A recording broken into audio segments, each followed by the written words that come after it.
Thank you, thank you, thank you. I like courtesy applause and courtesy laughter when I try to tell a joke. All that. Thank you.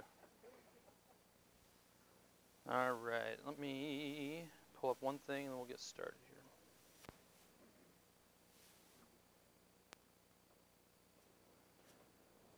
here. Okay. Who here stayed up and watched the Tigers last night? There's some laugh, yeah. And then who here, all right, so you guys have the right to be a little groggy, right? And then who here was up with an infant all night? Okay, so, and then who here drove 2 hours to get here? That's me. All three me. So if I'm peppy, then all of you guys have no excuse not to be peppy, right? Okay, that's the right attitude. Clicker's not working, so be it. Fair enough. Okay. Is this working, video man? I've done 12 or 15 little things for HBAs, and I said, I'm going to record one of these, and being the marketing person I am, video is a pretty good way to market, isn't it? Okay, we'll talk about that. All right, so where do we want to start? Let me start by telling you a little bit about myself. Some of you have met me before when I spoke before, but it's been about 5 years now. I turned to my lovely wife, Sarah, Calvin College grad, and I said, honey, we have a stay-at-home son, another one on the way. It's a crappy economy, not a lot of money in the bank to fall back on, but I want to quit my job and start my own business. And she kind of, of course, being the lovely wife she is, she said, oh yeah, no problem. No, after a lot of planning and thought, we pulled the trigger. I was working full-time for a remodeler over in Northville on the east side of the state, and handling all their marketing and advertising for them. And I saw this great need for simple, proven, practical, effective marketing. And specifically, my niche was in building and remodeling, and I had a lot of success with my former employer. So I pulled the trigger, and here I am. And just to let you know a little bit more about me, we just had a baby 2 weeks ago, so that's the excitement. Oh, yes, thank you. Yes, I worked hard. Yes, I did. It was a tough delivery. Yeah, so that's obviously me and my wife, and our son Thomas, and then we got little Piper, and then we got little Calvin. He's our youngest there. Cute as a whip. Okay, so what are we going to do here? We're going to do a top 10 list. Everybody loves a top 10 list, right? It's like Speaker 101. Make a top 10 list. They'll eat it up. Okay, so we're doing the top 10 list of the top 10% of remodelers. So when you look out in the industry, and I'm getting to know more and more remodelers nationwide and seeing what works and what doesn't, what is it that the top people in our industry are doing that's making them successful, even in the midst of dire economic times, right? All right, so let's review some of these. All right. And skipping all the slides to the end is not what I had in mind there, folks. All right. So number one, narrow your focus. Who's your ideal client? So when you're trying to put together a marketing plan, trying to be all things to all people, trying to be jack of all trades, master of none, it is very difficult to get your message through and to attract an ideal client. Okay? Now this is a tough pill to swallow, especially in these economic times where we're going, okay, I understand. Maybe we should narrow our focus to a specific type of job we want or a specific type of client. But man, times being what they are, I'm casting a little wider net on the type of work I'm doing. Anybody amen to that? Okay. At the same time, we can't lose sight of an effective marketing system does narrow your focus. Examples of Spala Builders up North Michigan turning into the Sunroom Factory. Basinski Construction turning into the basement specialists. So maybe it's a specific type of job. Heaven forbid one of your kids or my kid got sick, maybe a heart condition. You're not taking them to the general practitioner, you're taking them to a specialist, right? Well, homeowners are attracted to specialists too. If you're a kitchen specialist and they're looking at 2 or 3 other remodelers, you're going to be maybe on the top of the list. Wow, this guy really focuses on the type of project I'm looking at. And boy, when you have and you narrow your focus, and it might be the type of project like I just gave, or it might be the type of client, the type of client you want to work with. It gets a lot easier when you're really clear on who your ideal client is, and just as importantly, who your ideal client isn't. Marketing and finding more of those becomes a lot easier. So I guess my takeaway from this would be, if somebody walked right through that door out there, nobody's even looking, that door over there, and they walked in, Describe that person in detail to me. You know, are they married? Where do they live? What type of house do they live? What type of project are they looking to do? What are their needs, fears, desires, expectations? What are they looking for in a remodeler? Get real clear on who your ideal client is. Was that a Spartan ringtone?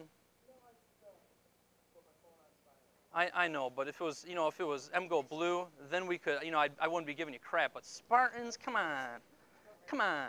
All right. All right, number 9, excel at the little things. Have a desire to differentiate. I would say this is probably one of the most important marketing principles I could convey, is to, the thing there says, always be executing the little things. Let me approach this by doing this. All right, so somebody yell out a number between 1 and 30 for me. 26. Make me scroll to the second page, thank you. All right, 26. So what this list is 30 little ways to differentiate. Okay, so number 26, it's asking them for their honest feedback during and after the job. Give me another number. 19, it's filling out the rebate and tax credit forms for them. It's a nice touch, isn't it? Give me another one. 13. 13.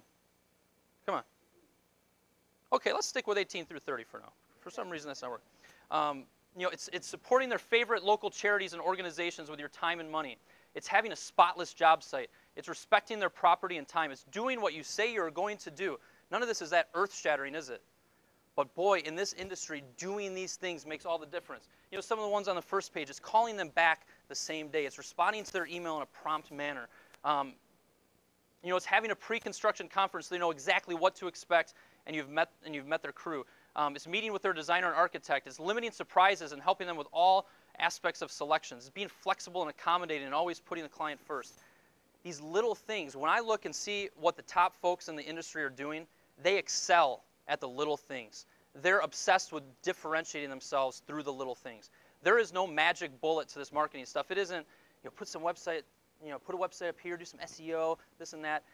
There's no one magic bullet to it. It's about doing a lot of little things right. Okay? And it's a matter of having that attitude of saying, how can I wow my client? How can I be remarkable? How can I make it so that when this project is done, they don't say, yeah, that was a pretty good project. They are thrilled with it. Does that mean when you do a roofing job that you power wash their house at the end of it? Maybe. Does that mean that you have a professional cleaner come in when the remodeling project's done? Maybe. Anybody have a thought on that? How do you differentiate? What is one thing you do that wows your clients? Anybody? Cleanup's huge, yeah.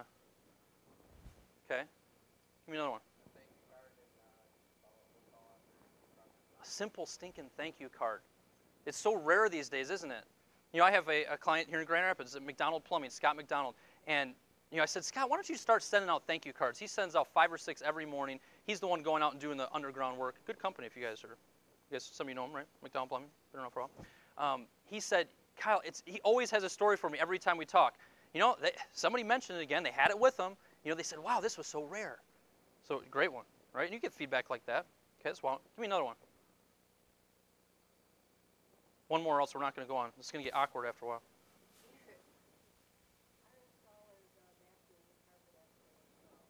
Lovely.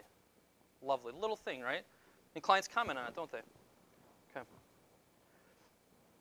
What's that? That's a purple cow. This is I'm a marketing nerd, if you guys haven't figured that out yet. And one of the marketing rock stars out there is a guy named Seth Godin. Anybody heard of him? Yeah, Seth. Yeah, he's a good guy. So his first book was The Purple Cow. If you're looking at a field and all these cows are out there and one of them's purple, that's going to get your attention, right? You want to be a purple cow. You want to differentiate your business. When you differentiate your business, when you wow them, when you excite them, when you thrill them, it doesn't take a lot. It takes little things. They're more apt to tell their friends and family about it. They're more apt to share their story, aren't they? Right? Who here, their number one way of generating new business is from previous clients and referrals from previous clients? Everybody, right? Okay. So we need to focus on the top 10% of remodelers out there. They excel at the little things and have a deep desire to differentiate. One of my clients out in Colorado, he says, Kyle, I am obsessed with being different from my competition. Let's think of any possible way that I can be different. Okay, that's the attitude we want. Okay. So on each of these points, I have resources that I'm happy to offer to you guys, free of charge, No strings attached. Yes, there's a little form that you can enter your contact information in. I'm not selling you. I'm not being sly and sneaky. I have these resources, one being that 30 Little Ways document. The first one, I have survey questions that you can ask your clients. So each one of these, I have little takeaways that I want to send to you guys so that you can actually implement these ideas. Who cares about ideas? Ideas are a dime a dozen. Implementing these ideas is all that matters, right? Right? Amen? Amen. All right. I'm in Grand Rapids. I can say amen, right? That's right. Okay. All right. So number 8, seek out professional sales training. Who here, when they're out on a, let's say just a kitchen remodel, who here by the end of that first meeting, before you're even doing the proposal, who here has a good grasp of what that person, that homeowner, wants to invest in their kitchen? Who here at the end of that meeting still has no idea what the budget is? So does anybody do kitchen remodel? Seeing that nobody raised their hand on either one of those. Okay, somebody raised their hand. Okay. Pick on you. So what was the answer? Yes or no? Or sometimes? Okay. All right. So having professional sales training, and whether that means simply, buying, so here's an example of professional sales training. When you've had sales training, you do get an answer like that. You don't leave that first meeting. Now, I'm not talking hard selling or whatnot, but what you're doing is before you're even going to that meeting, you're sending out a document like what to expect at our first meeting. Why does it keep doing that? Okay. If you're a professional salesperson, you're sending out a document like this, you're emailing it to them before you even come to the home and say, you know what, can I get your email address? Because what I want to do before I head out, I want to send you a document titled What to Expect at Our First Meeting. And what that is going to be is just a series of questions I want you guys to start considering and thinking about before our first meeting. One of the questions on there, what is your target investment or what is your budget on this project? We'll need to have a frank and honest discussion about what you're looking to invest in this remodel. I could remodel something at $20,000. I could easily remodel it at $50,000. I'm going to remodel it for you guys so you get your most bang for your buck. When you put it in writing, when you send it to them beforehand, when they know it's coming, that conversation gets a whole lot easier than springing it on them. And if you're springing on them, what's the answer that you usually get? I don't know, you're the expert. Quote me, right? So there's little differences you can do in your sales training. I'm not talking about being a hard sale. I'm not talking any of that. I'm talking about little things you can change to improve conversion, relationships you're developing, getting a budget or a target investment number, sales training. So if you've never had sales training, a very simple, inexpensive place to start would be the Sandler rules. So when I talk to really professional remodelers, guys that are really excelling in this industry across the nation, I say, have you ever done sales training? Sandler comes up frequently. It's a very good, solid, foundational, proven sales system. So you can go on Amazon and buy this book for $16 and just start reading some of the principles of it. Okay? $16, that's pretty inexpensive to start to get some sales training. I'm sure there's a Sandler, I don't know if there's one in Grand Rapids, but there's several across Michigan. Professional remodelers take some, who here is a salesperson? If you're a remodeler, you're a salesperson, right? Who here is a marketer? There we go, right? Every one of you are in the marketing business. Yes, I'm a marketer, but every one of us is in the marketing business. From the way you answer the phone, to the way you look, to the way your trucks look, to the way you present yourself, to the way you're delivering. Every single touch point you have with a client is playing a role in marketing your business, right? Right? Okay, all right. All right, so what else? I'm really good with computers, by the way. It's not working there. All right, so out of that, I have for you that what to expect document I just talked about. I also have something called a project discovery sheet. So if you have a telephone call coming in, it's a new lead, and you're pulling out a blank sheet of paper, you're not being very systematic about it, right? We need to have simple, proven systems in order to get this taken care of. So this is a nice document that I'm happy to send over to you that you can tweak, customize, and this is the sheet you use when a prospect calls in and the questions you ask and the relationship you start building. Okay. Number 7, live by the calendar, manage your time, be process-driven. All right, so here's a little deal on that. So professional remodelers, what we want to be able to do is manage our time. So often, especially nowadays, we're spread thinner than ever, aren't we? And what this analogy is eat that frog. Brian Tracy. So anybody heard of Brian Tracy before? There you go. You're a personal development guru, aren't you? Yeah, you like that. Zig Ziglar, you know him too, right? Okay. So what Brian Tracy, this analogy is that if you woke up every morning and you had to during the course of the day you had to eat a live frog, are you going to wait until the end of the day to do it, or are you just going to get it done and eat the frog? Because guess what? If you're going to wait and you're going to put it off, it's going to bug you all day. It is going to suck your energy. It is going to suck your life out of you, right? So what this is saying when I talk about managing your time, you have to do what you don't necessarily want to do. What is the most difficult thing on your to-do list, and get it done first? How about that for a time management? There's a million time management systems out there, right? Find the most difficult thing. What is your frog? That's the question I want you to ask tomorrow morning. What's my frog? You like that, don't you? You like that. What is your frog today, sir? Service. Okay. Nah, that's a consistent frog. Those are just frogs all the time. There's got to be one frog. Isn't there a client that you haven't called back? Isn't there that client issue that you're trying to deal with? No? Okay. Then you don't have a frog. Life is good. It's a beautiful day out. Tigers are playing. You're going to wrap it up tonight? Fair enough. Tomorrow, though, there's probably going to be a frog. So what is your frog? That's what I want you to ask. Another thing, so this number 7, what did it say? Live by the calendar. Manage your time. Be process-driven.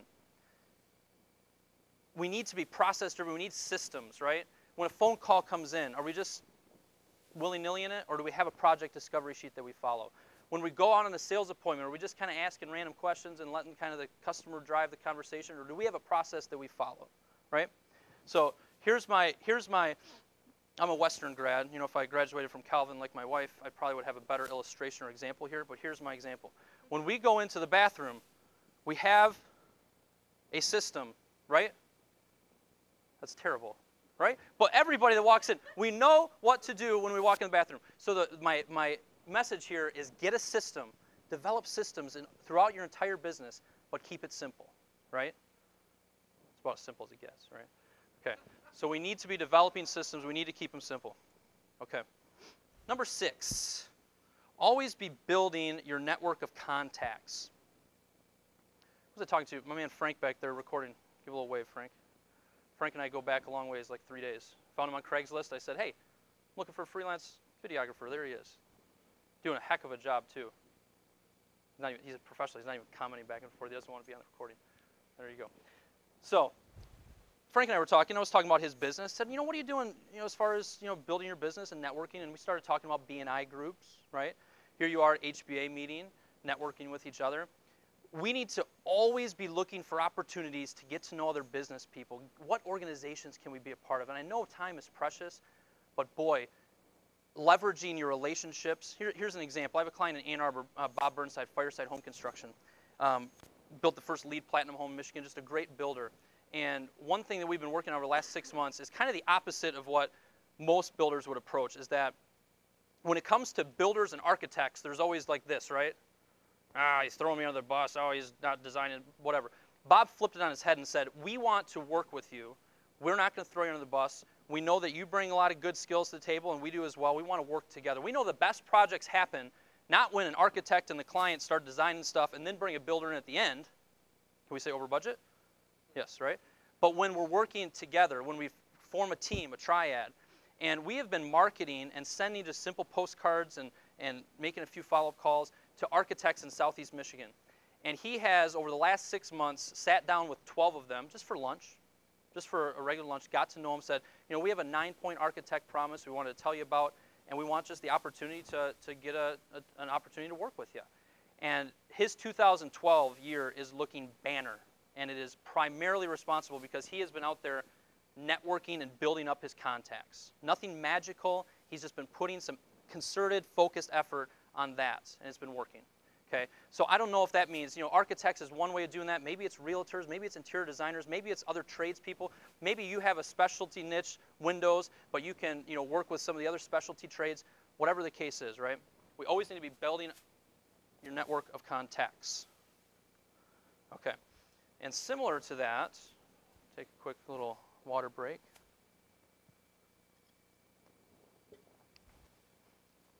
The top remodelers out there consistently stay in touch with clients, prospects, and their network. So, who can I pick on? Who's avoiding? Oh, you're avoiding eye contact. You're up.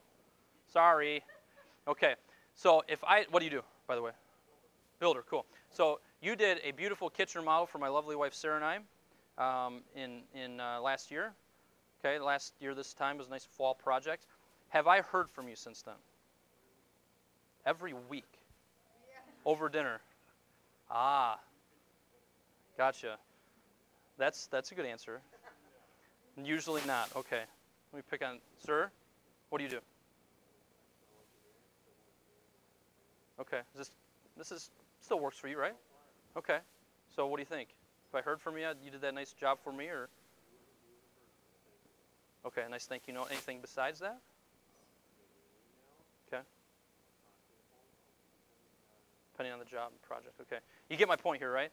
You know, all of us as previous clients, and we need to stay in touch with them so often in this industry.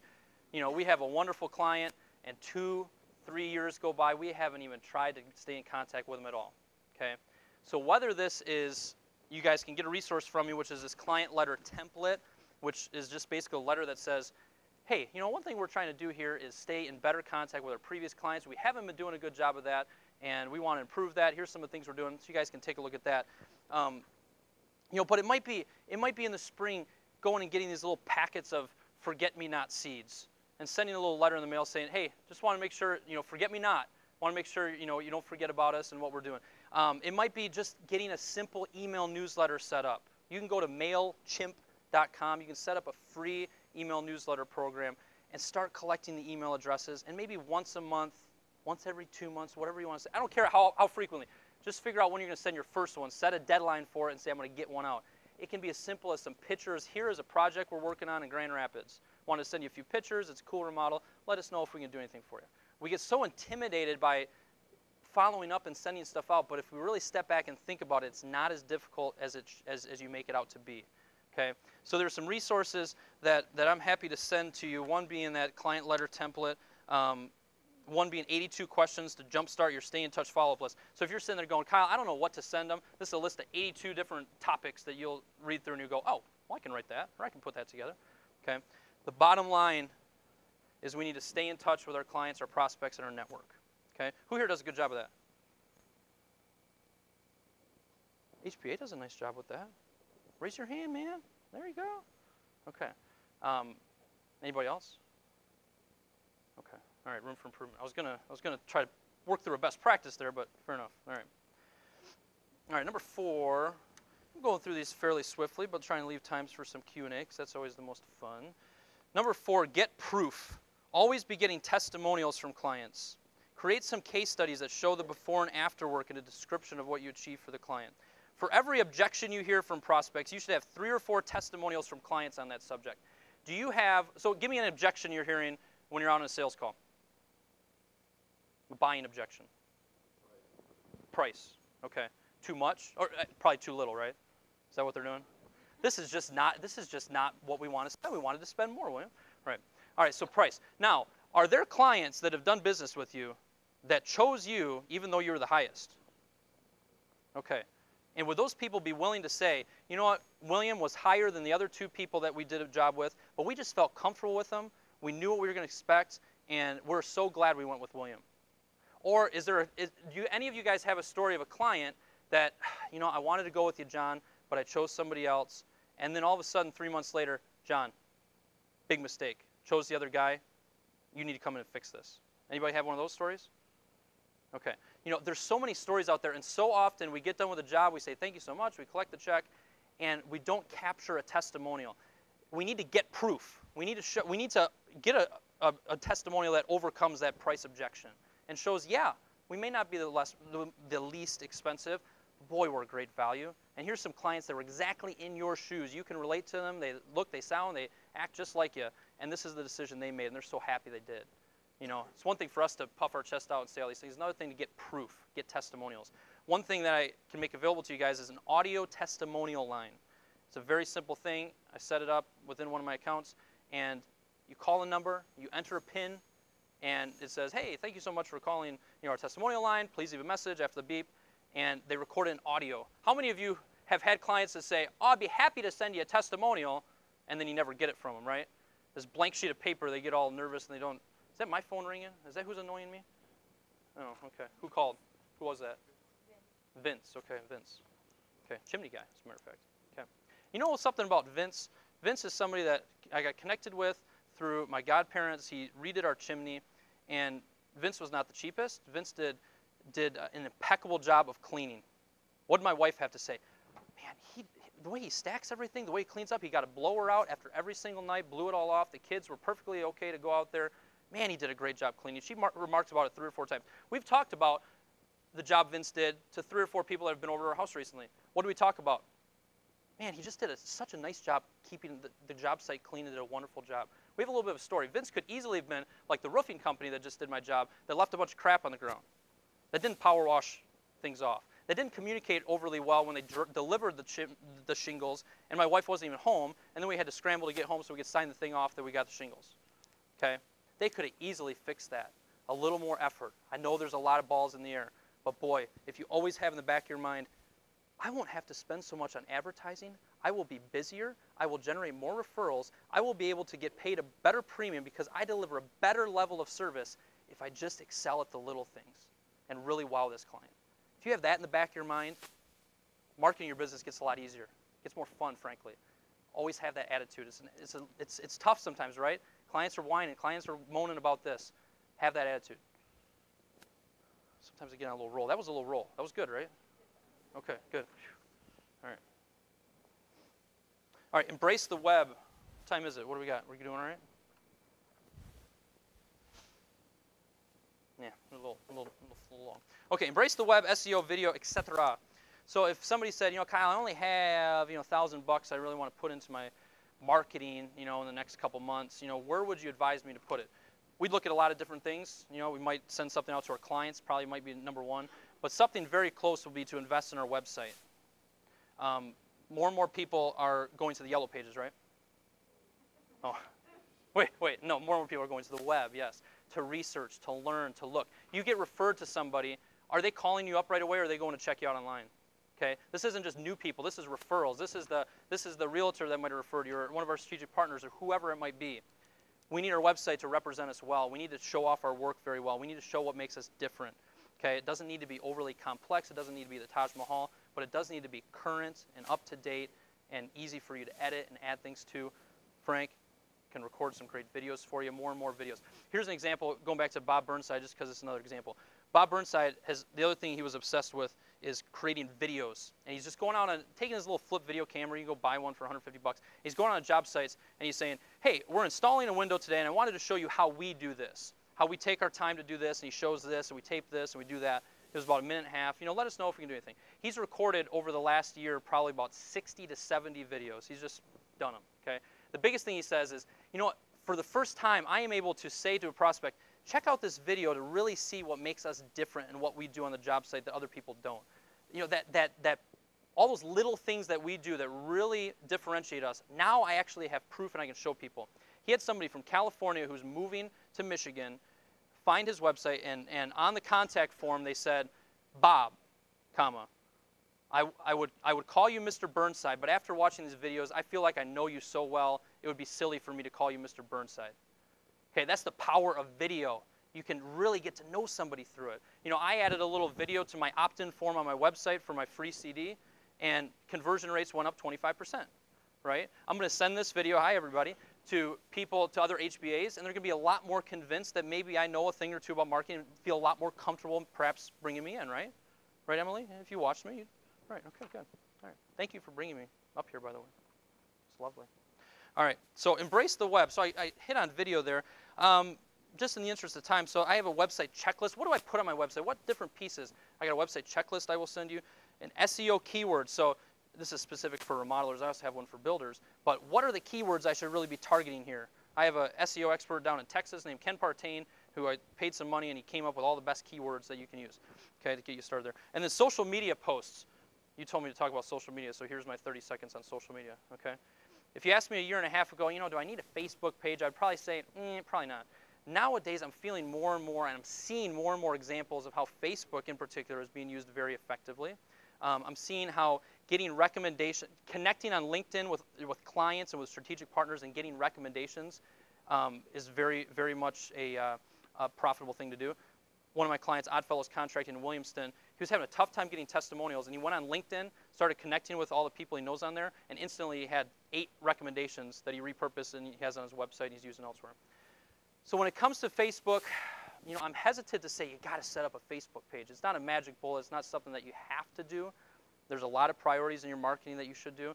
But having a Facebook page set up, starting to post some things there, starting to invite some clients there, starting to post some pictures, another outlet to put videos, it is making more and more sense every day. It's a topic that requires more than 60 seconds. There's your 60-second answer. We will have some Q&A time, and you guys can ask me more. Fair? Fair? Yeah. Yes. Okay. Phew. Okay. Quick little video. That's Brett Olex and unveils contract. So when he gets a new prospect to call in, before he even asks for an email, he says, what I'm going to do is I'm going to send you a document titled What to Expect at Our First Meeting. There's going to be a little video on there. You can click and watch a little video intro from me. I'm quite proud of it, you know, so you can take a look at that. And I want you to pull up that document and review those before I head out. What is your email address? Do you think he gets pretty much 100% of the emails? Versus, okay, what's your name, your address? Can I get your email address? What do you need that for? Or no, right? Okay, so you need to give him a reason to get your email. So there's a little, that's the video of Brett. When my wife saw that, I was working on these slides, he goes, what, is Brett running for president? What's the look there? I said, yeah, fair enough. All right, number 2, know your numbers, have a budget. Who here has heard of Remodelers Advantage? Right, pretty big company in our industry that their whole theory and their whole deal, great company, they do peer groups where they bring non-compete remodelers together. You know, they pay, you know, $400 or $500 a month, but they bring them together and you share best practices and you do this. Anybody that I talk to that's part of Remodelers Advantage, usually that's the top 10% of remodelers out there.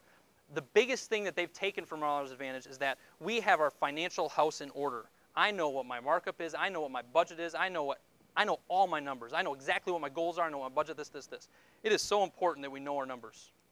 Agree? You know, am I charging enough? Am I charging too little? Am I charging too much? You know, what is my budget? Okay, we're talking about advertising or marketing. What should I be investing? You know, should it be 3%? Should it be 5%? Depends on your goals. Depends on how everything's going. So there's one gal that I know quite well named Diane Gilson. You guys may have had her up before. She's in Ann Arbor, and she has this niche in remodeling similar to me, but in QuickBooks and accounting. Great person if you guys are stuck, your financials are a little bit of a mess. She'd be a great person to talk to about that.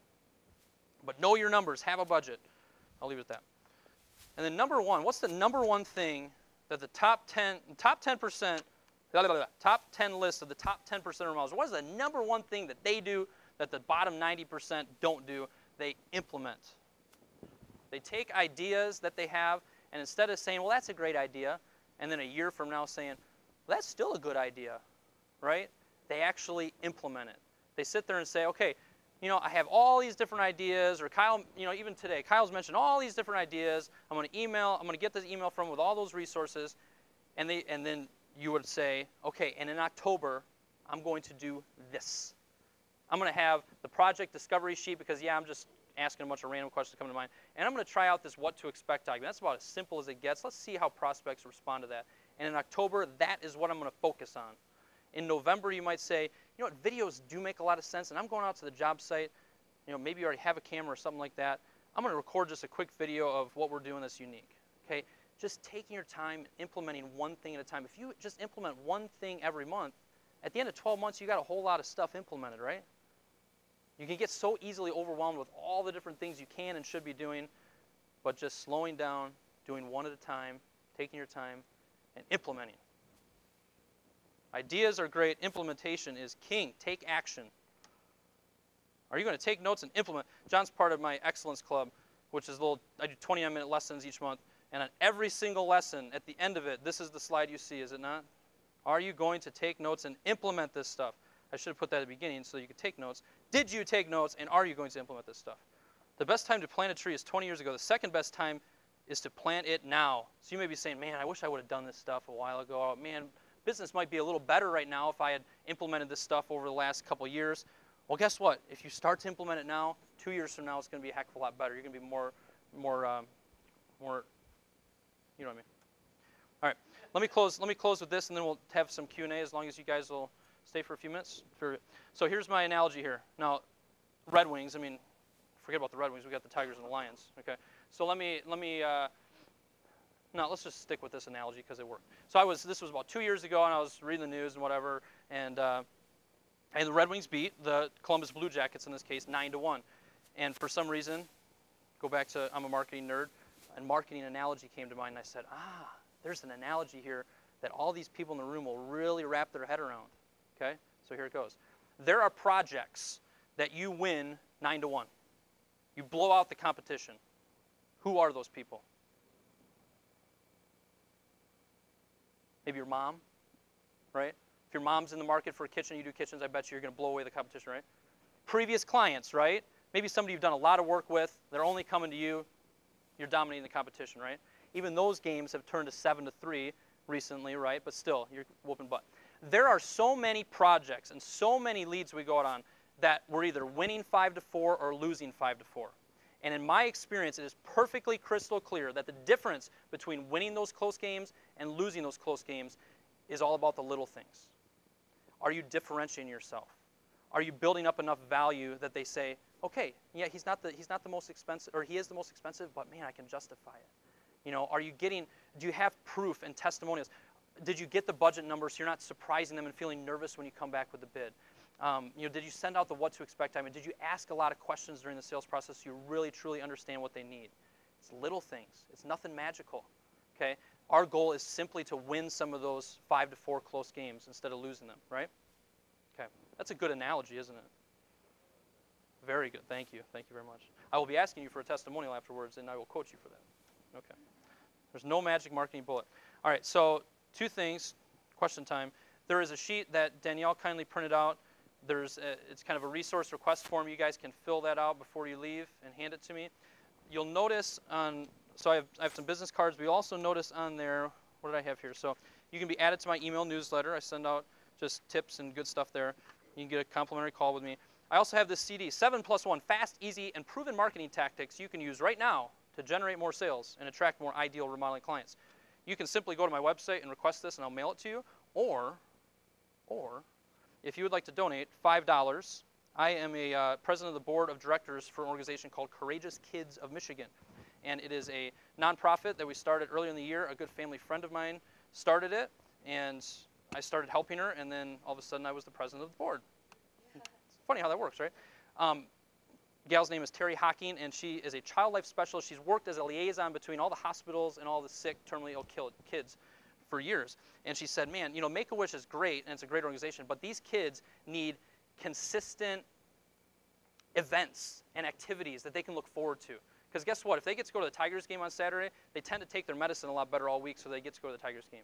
So we've gone to Tigers games. We had a movie theater open early on a Saturday morning and had a movie morning. We showed Cars 2, and all of these activities are free for these families that are strapped for cash because they're all the medical bills and all this. It's a great organization that we're getting up and running. So you can get on my website, but I think I made you guys feel guilty enough that if you want this, you'll probably give me $5.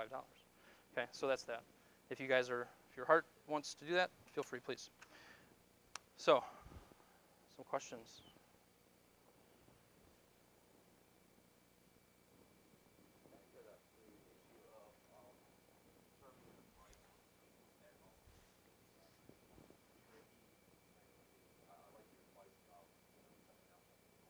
Yeah.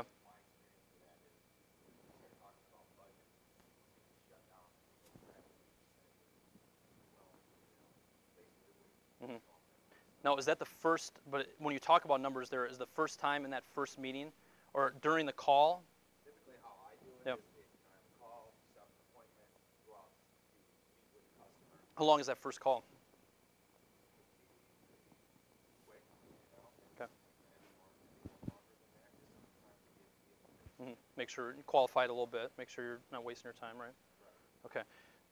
So a simple change you can make is that you do not get off that first phone call without at least, you can ask them, flat out ask them if you're feeling comfortable and confident with that, but at least saying, one of the things I'm going to want to talk to you about when we're at the appointment is to get an idea of what you guys want to invest in this project. I know that may sound weird, but what I've found in my years of experience is that if we ignore that, if we don't talk about that, if we don't have a frank and just open and honest discussion about it, I might be bidding something and putting together something that is under what you want or maybe way over. My goal is to work within your budget and deliver you the most bang for your buck. Okay? And what we're going to develop over this meeting and our subsequent meetings is hopefully you'll see that I'm pretty authentic and that you can trust me with that, and we can have an open conversation. And I guarantee if you're open and honest with me, this project and this process will go so much smoother. We will stay within budget, and I think you'll enjoy the process. So I expanded on that a little bit, but you kind of get the feel. If you have that conversation with me, when we have that meeting, I'm not going to blow you off. We're going to talk about it. There's a client in Naperville, Illinois, Sebring Services, and he doesn't charge a design fee or anything, but in order for you to move into, let me put some design together and let me put some numbers together, we have to have a frank and honest discussion about budget. If you're not willing to do that, then we're not going to move on to the next stage. That's what he does. And it works tremendous for him. Because once people get to here, there's some trust in there, and he's able to invest time working. There's people that say, no, I don't think that's right. Well, guess what? Those people probably weren't going to close in the first place, right? He's able to really that's kind of a polarizing question, a polarizing decision for them, and he weeds out people. And frankly, that's good for him because he's spending a lot more time on the qualified leads and a lot less time on the other ones. So try some little tweaks. Try that what to expect document out. Time and time again, I'm seeing that opens up the conversation. Just be comfortable with it. We got to be, you can do a heck of a lot better job if you know the target investment, right? You can say, what I'm not trying to do is just, if you say 20,000, it's going to be 19,999. That's not the goal here, right? Okay.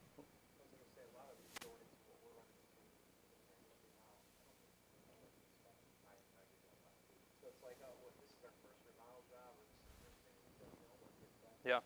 So then it has to come to the equation, okay, you don't know what to expect, but what do you have set aside that you're planning or that you feel comfortable? Mm-hmm. So that I think going to what Yeah. One of the questions on the project discovery sheet and also on project discovery sheet before that initial conversation, it shouldn't be a quick one. It should be 10, 15, 20, as long as you want. One of the questions is, have you ever remodeled before? And if so, how was the experience? If they say they've never remodeled before, I'm educating that person a whole lot more about the process, right? If they say, yeah, I've remodeled before and well, tell me about it. Well, we did our basement, and it went well. Well, talk to me about it a little more. Well, there was times that, we took time off work, and, they didn't show up. I'm jotting down, I'm going, okay, guaranteed schedule might be important to these folks, right? I'm going to talk about that. Or they might say, you know what, we were quoted this, and it ended up being 15% higher, and it was just not a good experience. Okay, I'm jotting that down, right? So just by asking simple questions up front, and over the phone, it's so much easier to do than when you're out there, because there's that tension, right? And I found that better conversations up front combined with what to expect at our first meeting limits the tensions, lowers the tensions. Does not eliminate them, but it helps. Okay. Another question or two. Oh, we're having a couple more questions. From a marketing standpoint, what are you seeing with your clients right now? What their turnaround and investment factors for their business from marketing? Percentage-wise? Industry norm for years and years have been kind of 3 to 5% of total sales. There's some client. I was just meeting with a client of mine yesterday, and they're doing 1% of sales, and we're looking at moving that up to 2%, almost doubling it this year. So that's kind of the industry norm, but at the same time, if you're looking to, if you're an industry like you guys, replacement side, it's probably gonna be a little higher, right? Because we need more leads to cover it. So, boy, it just depends on the industry, depends on the part of the industry rather. You talked about narrowing your field, and I totally understand what you're saying about that. But in these times, what do you recommend for that? Well, you heard two parts of that. Number one, it could be you narrow the type of projects you take on. Number two, it could just be the type of client you work with. So narrowing my focus, if I'm qualifying people, one of the best conversations I had is Oddfellows Contracting. When we looked at his numbers, he was doing 67% of his jobs resulted in 4% of his revenue. 67% of his jobs resulted in 4% of his revenue. And he was running left and right, doing a lot of little jobs, doing this, doing that, and he never had time he had $50,000 kitchens and $100,000 additions sitting on his desk that he couldn't get to in a timely manner. So in his case, this isn't what you have to do or across the board, but in his case, he said, you know what, if this project's going to be under $2,000, I'm going to refer it out to some trusted partners. And yeah, he wasn't going on nearly as many leads, but he had control of his time again. He was really focusing on the ideal projects that he was working. He was still doing kitchens, baths, basements, additions, all across the board, different things. But he really limited that. And yes, there is a flip side of that. Boy, if I do that $1,000 project, that might lead to something bigger. But in his case, he needed to protect his time and get back to it. So I guess your question was, how do we do that in these times? So number one, do a better job of qualifying, making sure that your time, you're the salesperson, you're the owner, making sure that your time is guarded and protected and precious. And if that means passing on a project, I'm going to give you a high five, because I know that your gut, your years of experience said, this isn't my client. You know, for whatever reason it was, this just isn't my client. And you effectively and calmly pass it to your competition so they can deal with it, right? Or a partner, and that was funny. Pass it to your competition, let them deal with that client. You know, and then some people are a little more ballsy and say, you know what, I'm going to just focus on sunrooms. I know we excel at this, and I'm going to really market this, and when people think sunrooms, they're going to think of us. You know, there's different ways to approach it. Yeah. Do you have to say anything? Not a word. Okay. What about your cohort next to you? You're happy, okay. All right, one more question? One more question. We got to do one more question. Is that all right? You're the boss. Okay. I don't have a question, but I do want to thank you for coming so much. But now that this thing is, we got about 10 ideas to figure out what one to get all. You're the man. Okay. Very good. That wasn't a question. We got one more. I appreciate that. I appreciate that. That was a nice try, but one more, one more.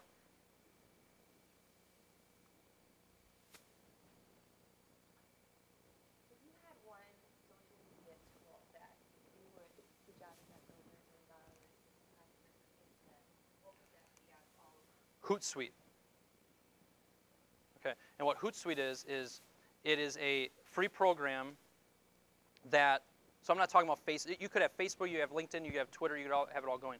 But with Hootsuite, what all of my clients are doing, instead of sitting there multiple times every week saying, oh, what do I need to post on Facebook? Oh, what can I post here? They're using Hootsuite, and at the beginning of the month, they go into Hootsuite and say, okay, here's my post for this. Some of my clients post every day. Some of them do once a week, but they're consistent with it. And in Hootsuite, you can schedule it. So you can say, next Tuesday at 3 o'clock, I want this post. The following Thursday at 3 o'clock, I want this post. And all of a sudden, now you're consistent with it, and it's not taking up a ton of your time. We were down in Disney World in March, and my sister texted me going, what are you doing working? You're supposed to be enjoying Mickey Mouse and all that.